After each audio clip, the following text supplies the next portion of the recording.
अस्सलाम वालेकुम।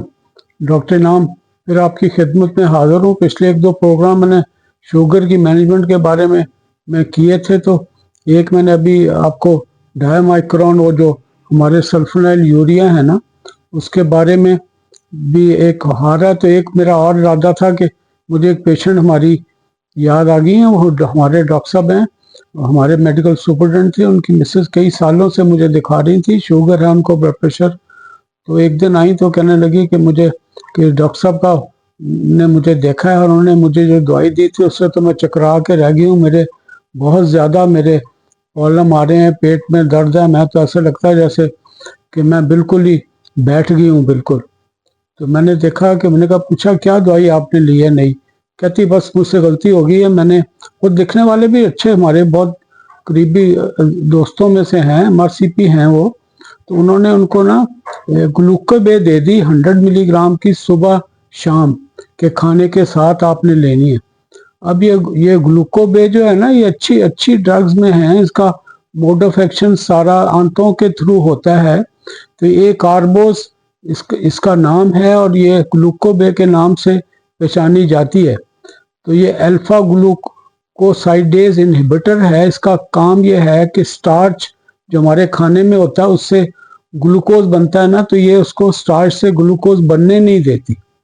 तो उसकी वजह से फिर पेट के मसाइल होते हैं, गैसेस वैसेस बनती हैं, ब्लोटिंग होती है और बेल्चिंग होती है, दर्द भी फ्रैंक हो सकती है, और भी है, मैं आगे चल के बताऊंगा। तो ये एक वन ऑफ द ड्रग्स है, बड़ी एफडीए ने इसको अप्रूव किया हुआ है। और ये HbA1c जो है ना, ये एवरेज जो है ना तकरीबन 6.5 तो नहीं कहा, 0.65 तक जो हो जाए ये बढ़ा देती है। मैंने बताया था जिसका कोई अगर आपका 0.5 तक बढ़ाए तो एफडीए अप्रूव कर देती है। इसकी एवरेज तकरीबन 0.5 से लेके 1.5 तक HbA1c रिड्यूस करती है। तो one of the good drugs है, लेकिन कुछ ख्याल इसके बारे में रखने पड़ते हैं। ये भी सॉइल, जमीन के अंदर जो बैक्टीरिया है ना, उससे लोगों ने इसको बनाया है। ये कोई अर्ली, मेरा ख्याल है कि 1972 के आसपास की बात है, जब ये बाहर के 6 इन्वेस्टिगेटर थे, उन्होंने इसको इन्वेस्टिगेट के निकाला था। तो उन्होंने फिर इसको पेटेंसी राइट यूएसए ने और जो जर्मन ने इनको दे दिए थे। ये 19 मेरा ख्याल है 95 के पास एफडीए ने इसको ह्यूमन यूज के लिए कर लिया था। तो one of the good drugs हैं। आजकल ज़्यादा मैंने देखता हूँ कि प्रिस्क्रिप्शन में 90% के करीब प्रिस्क्रिप्शन में ये लिखी नहीं जाती। दूसरी दवाइयाँ जो है ना, DPP-4 इनहिबिटर्स है, मेटफॉर्मिन है, सल्फोनाइल यूरिया है, सारी चीज़ें लिखी जाती हैं, कम लिखते हैं। तो इसकी मेरा ख्याल है कि सर्च कभी आती है, अप एंड डाउन, लोगों की प्रिस्क्राइबिंग हैबिट चेंज होती रहती है।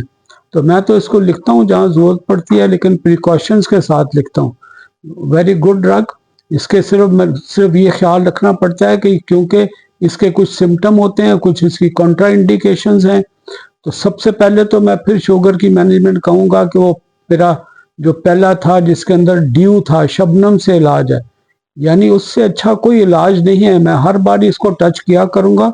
यही चीज़ हमारे प्रेजेंटेशन जितनी होती है ना, जितनी हमारे लेक्चर सुनते हैं, उनमें इस चीज़ की कमी होती है। बस पासिंग रेफरेंस होता है कि लाइफस्टाइल मॉडिफिकेशन, लेकिन असल जो है ना, ये मेजॉरिटी ऑफ द पीपल में ये बेनिफिशियल होती हैं कि डाइट, एक्सरसाइज और वेट रिडक्शन है। फिर किसी हद तक स्मोकिंग से साइड इफेक्ट प्रोफाइल जो मरीजों का बहुत अच्छा हो जाता है।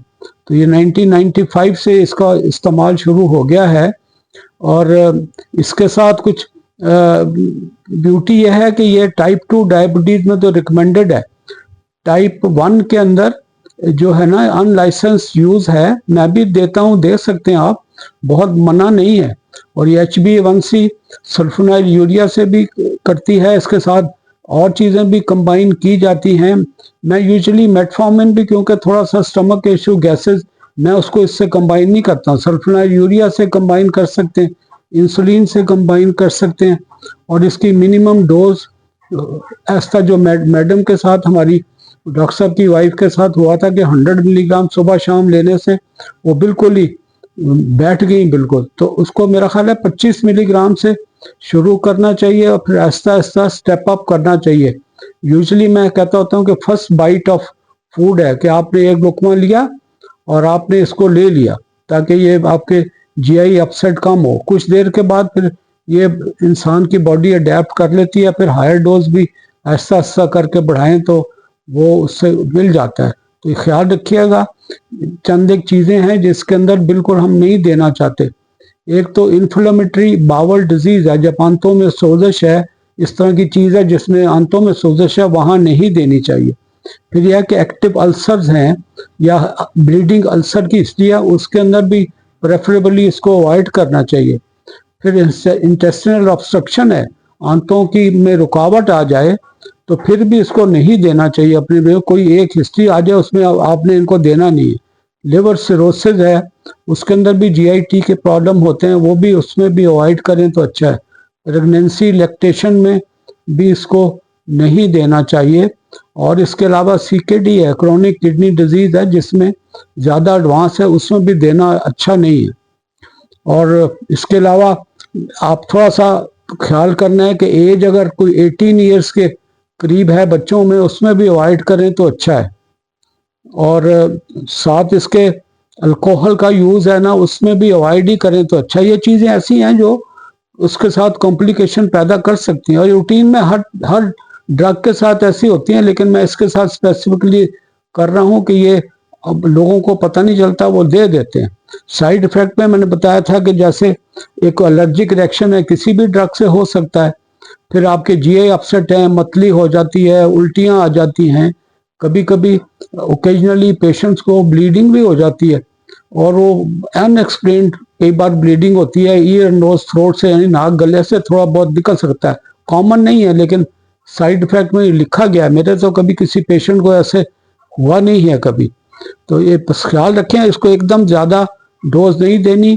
भूख वो ख़त्म करती है थोड़ी देर के लिए, लेकिन आगे चल के ये एडजस्ट हो जाता है। तो इसका HbA1c जैसे पहले कहा था, ये 0.65 तक कम करती है और इसकी रेंज 5 से लेके 1.5 तक भी करती है। वंडरफुल ड्रग्स जो दूसरी दवाइयाँ सारी करते हैं। अब लिनाग्लिप्टिन आ गई है, वो भी आप कहें तो कहते हैं जी 0.85 है, 0.9 तक भी करती है, बड़ा रिमार्केबल समझते हैं। तो ये कई बार उससे भी बेहतर है, सिर्फ अच्छा एडजंक्ट है, अच्छा हेल्पफुल है शुगर के अंदर। तो अगर आप ले रहे हैं तो इन चीज़ों का ख्याल रखिएगा और इसको सेफ है।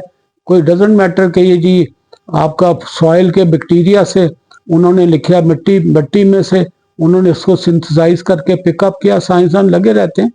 तो अपना ख्याल रखिएगा। ये वन ऑफ द ड्रग्स है जो शुगर की मैनेजमेंट में रूटीन में लिखी जाती है। अल्लाह हाफिज़, अस्सलाम वालेकुम।